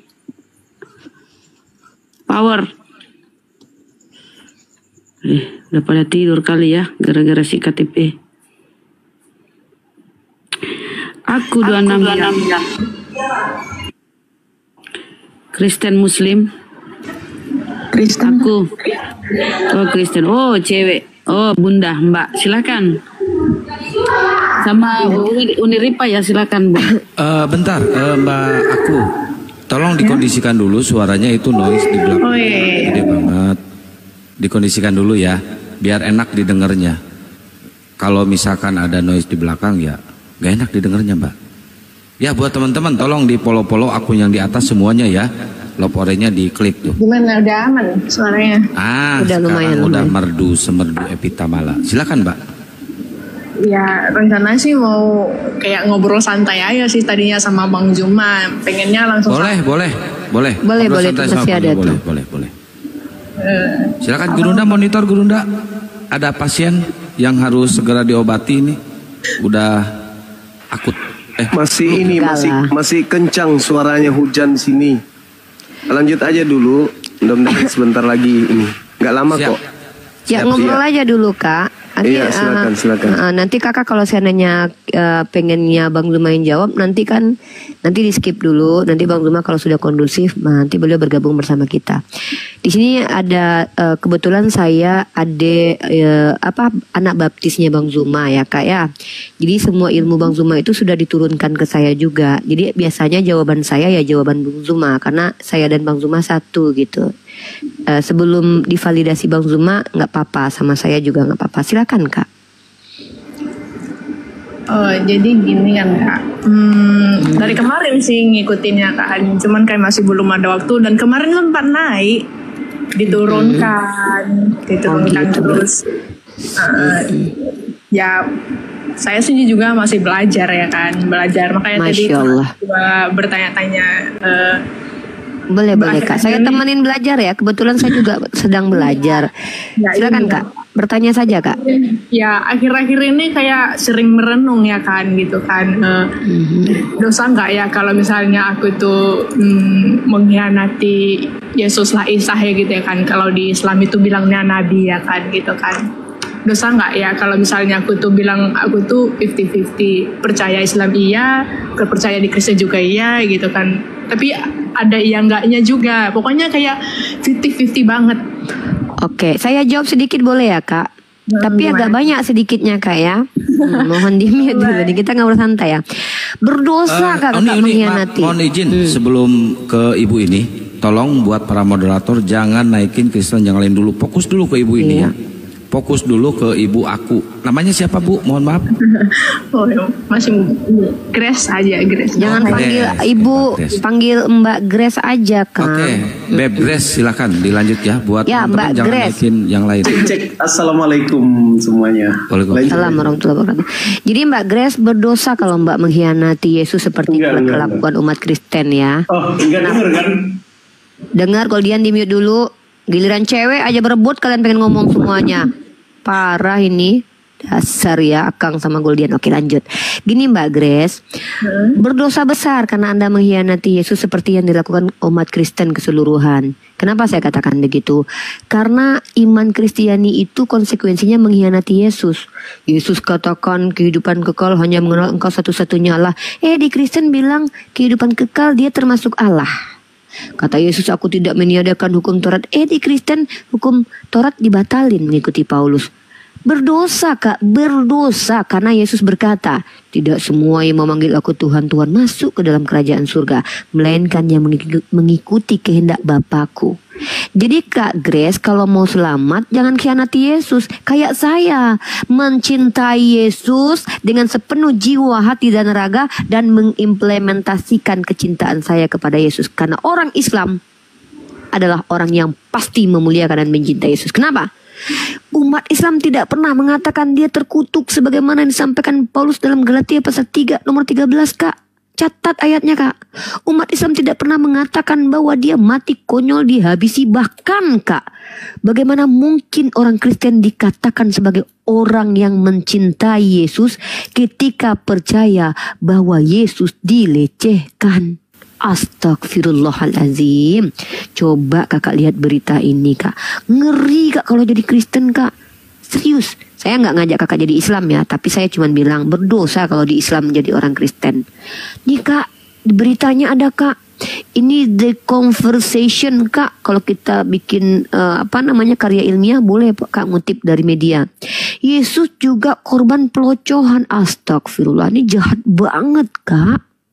Yesus ini adalah orang yang dimuliakan Tuhan, masa dilecehin? Itu tuduhan yang sangat bagus. Jadi betul sama seperti yang kakak katakan, sangat berdosa kalau kakak mengkhianati Yesus dengan menuduh dia sembarangan, ya, dengan mengingkari setiap ajarannya. Maka oleh karena itu saya bisa membuktikan pada malam ini di hadapan kakak Grace bahwa ajaran Islam, ajaran Muhammad Ibnu Abdullah itu bahkan mengajarkan untuk memuliakan, mencintai, dan menempatkan dia seperti yang dia ucapkan. Silakan Kak Grace tanggapi. Iya, tapi kan Kak, maksudnya itu kan bukan mengkhianati sih ya tadi maksudnya ya. Gimana ya, tapi kalau misalnya posisi 50-50 gini gitu, kalau seakan-akan kayak percaya nggak percaya gitu ya kan sama Yesus. Dosa nggak ya gitu ya kan, istilah lainnya. Dosa. Iya. Dosa Kak. Percayalah sama Yesus. Masa kakak nggak percaya sama dia? Ya percaya lah. Maksudnya itu gimana ya? Bilangnya nih ngungkapinnya ini nih gimana ya? Kayak antara susah gitu gimana ya? Ya apa yang membuat kakak? Kayak apa ya? Memang posisinya aku tuh lagi belajar mencari sebenarnya mencari. Lebih masuk ke Islam aja Uni. Lebih masuk ke Islam. Sudah. Kalau gitu tadi saya sudah tunjukkan bahwa betul mengkhianati Yesus itu berdosa. Kita akan bagaimana kami umat Islam sudut pandang kami. Jadi mencari kebenaran itu juga salah ya? Oh enggak dong, itu netizen serius. Pengen berantem katanya sama netizen. Udah Samuel, selamat malam. Lebih sabar. Samuel, selamat malam. Kristen, Muslim, Kristen ya saudara ya, Bang Samuel. Lambang. Nek yang kok namamu Samuel, dulu Bang? ya Samuel.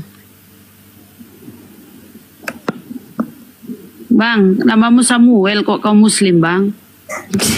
Tuh, Bang Juma kepental. Naik lagi. Naikin lagi Bang Zuma tuh, terima tuh. Samuel, silakan 1 menit. Apa yang disampaikan, Bang? Silakan. Mu'alaf beliau itu. Hujan-hujan Starling ini Starling gangguan. Lanjut dulu sebentar lagi deh. Iya Bang, buruan Bang, sebelum saya berantem sama netizen abang Bang. Silakan dinaikin lagi kalau ada Kak Grace-nya. Oh, Bang Samuel mualaf, Masya Allah. Semoga istiqomah ya Bang Samuel ya.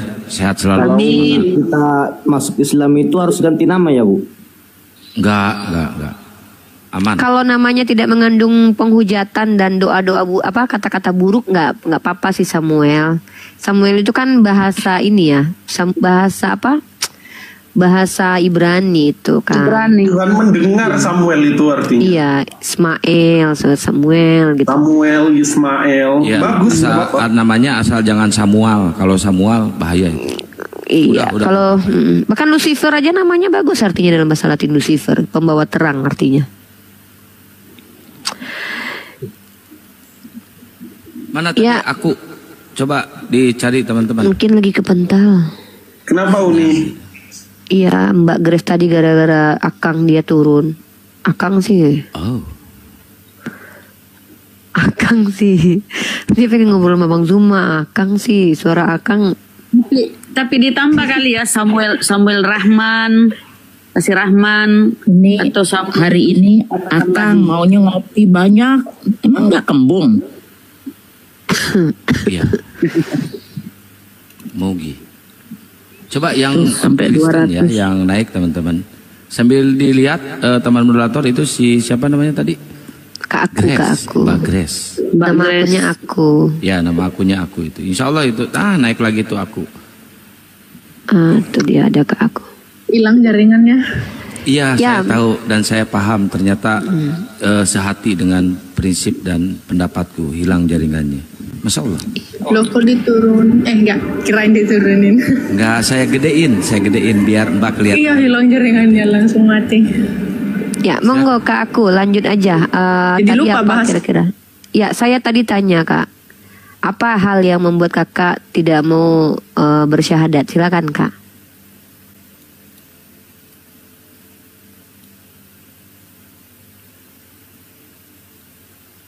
Halo.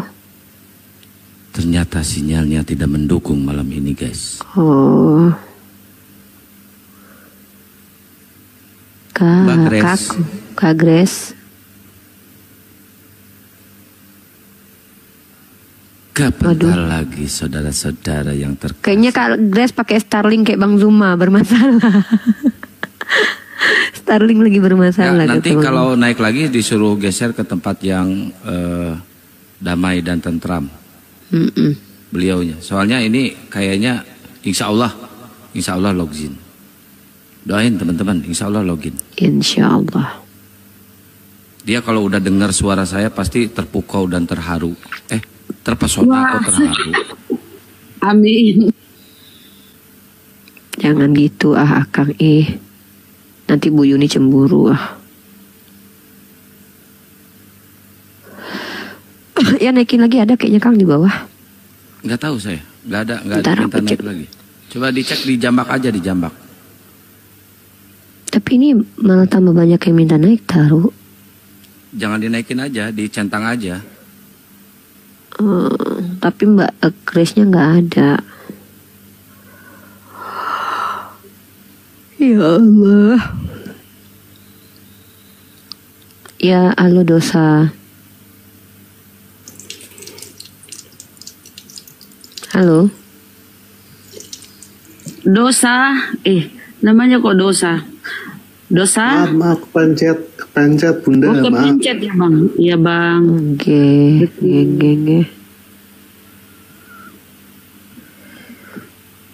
Tap-tap layar ya saudaraku. Kasih Bunda Rahma gimana puasanya Bunda Rahma?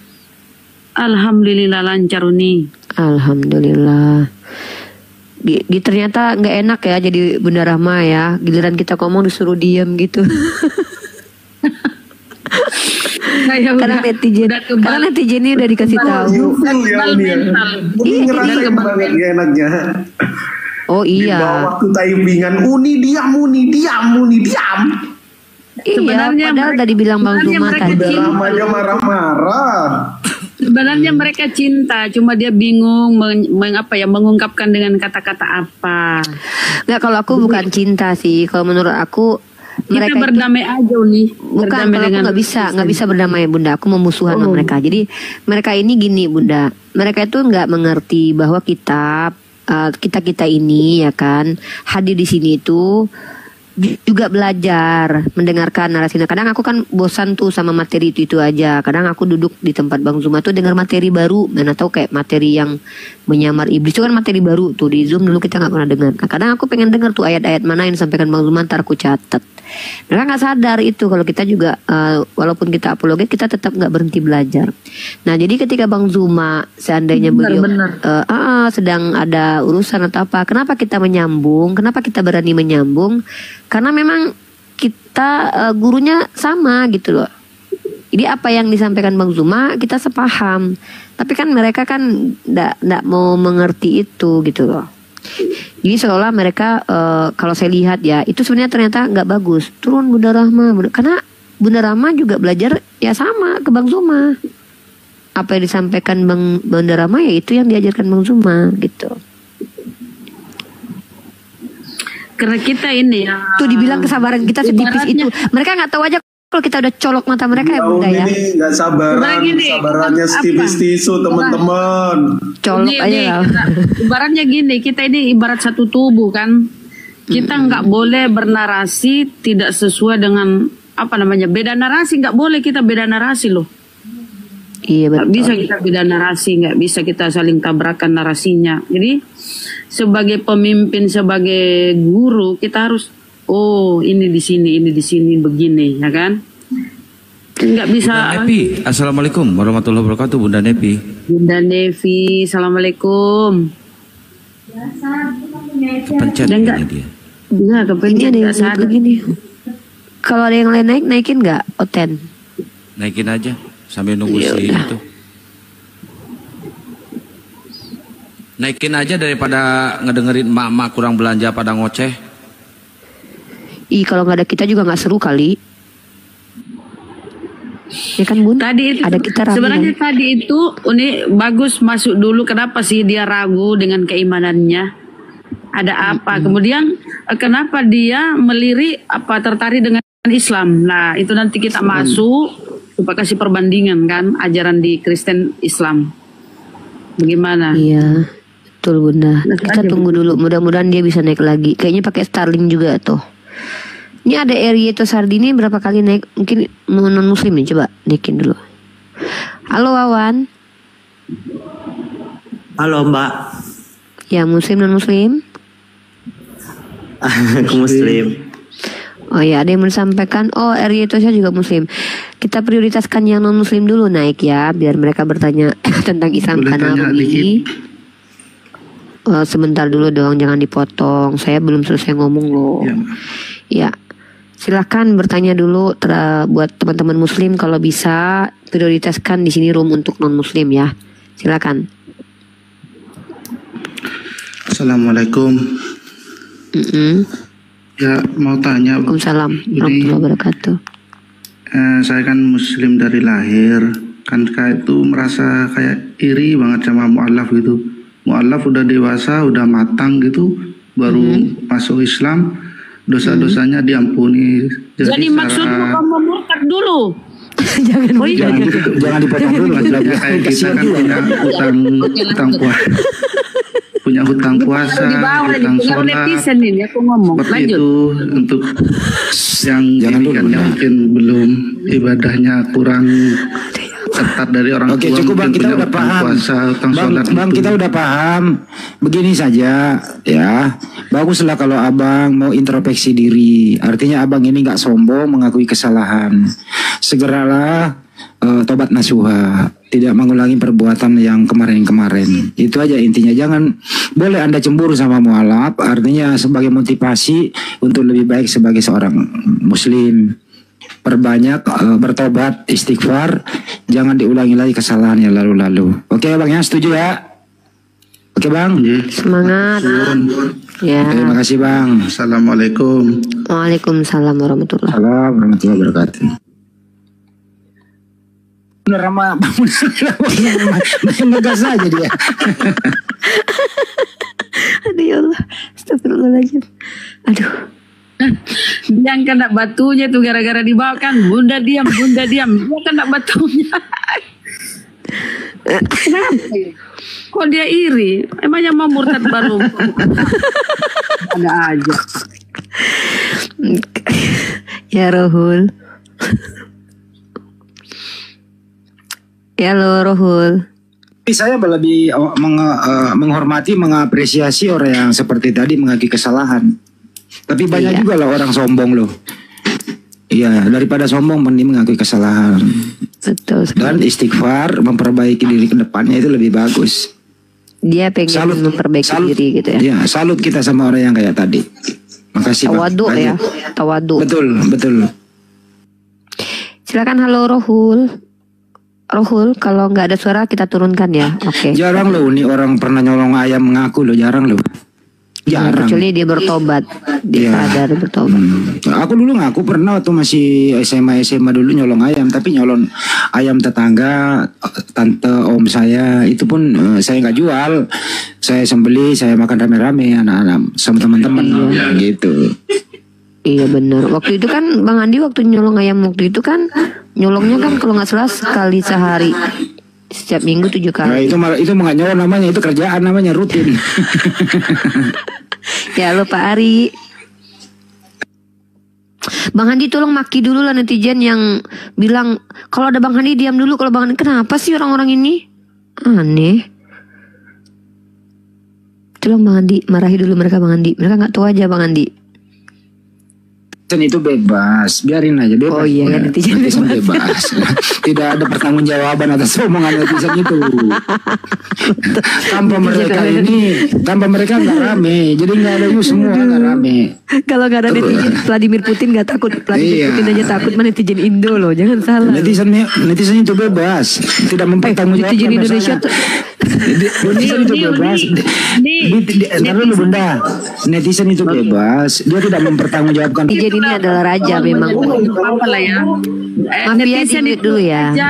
Ya netizen raja di atas raja ya, kayak Yesus. Netizen.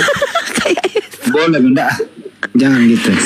Enggak, netizen itu Bunda asal tahu ya, salah satu survei di sosial media itu netizen Indonesia ini termasuk netizen yang ditakuti Bunda. Bahkan perang dari Ukraina sama Rusia itu bisa berhenti kalau netizen Indonesia bergerak Bunda. Serius, ngeri loh. Iya, perlu ditakuti. Atas permintaan netizen raja segala raja, netizen itu raja, ya disambut tamunya itu loh. Ya silakan Mafia. Mafia namanya. Mafia. Bang Mafia. Ya. Ada suaranya. Mafia. Ya. Ya lo Mafia, kalau nggak ada suara kita turunin ya. Goldian mungkin ada yang mau disampaikan Goldian. Sian nih Goldian dari tadi nih. Diam aja dia. Takut disuruh diam dia.